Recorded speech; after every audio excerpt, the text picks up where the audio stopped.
if we can urge you to just give us some examples, these need not necessarily be the only ones, or these need not be the ones that you believe are the top recommendations, but some ideas of where people can look at within the small cap space. Where is it that you believe the fund managers are doing a good job, which fund houses, etc. And then also in terms of ETFs, if indeed people can kind of broaden their basket, and if you were to do it yourself, how would you do it? All right. So on the small cap side, so essentially we use a lot of tools, and I actually believe a lot in quantitative analysis. So based on that, I would recommend BSP small cap, SBI small cap, and Axis small cap. So these are a couple of funds that I would recommend. Again, these funds have been pretty consistent in the long term as well.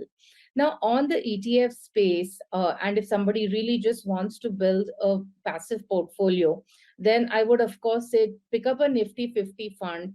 Of course, when you pick up a Nifty 50 fund, the main thing that you need to be looking at is the tracking error of the fund. Thankfully, now tracking error of each fund is available on their fact sheet. So you can check it out on their fact sheet. And so Nifty 50 fund, of course, is how to make use of this tracking error? Sorry. So the tracking error basically tells you how, what is the consistency of, I wouldn't say performance, but the consistency of non-divergence of the fund with the index, basically, right? Okay. So a higher, a lower tracking error is a better thing, basically. And essentially you're looking at, so you're looking at funds based on their expense ratio, but typically looking at just tracking error is good, because tracking error itself would take into account the fund ratio, right? The expense ratio.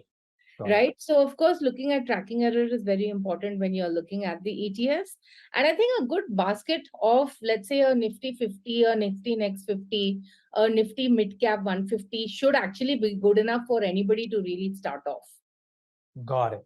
Okay. I still do think that in the small cap space, I still do think that the active fund management is going to give you like a much better return. So I think, just sticking on with these on the index funds is a good idea.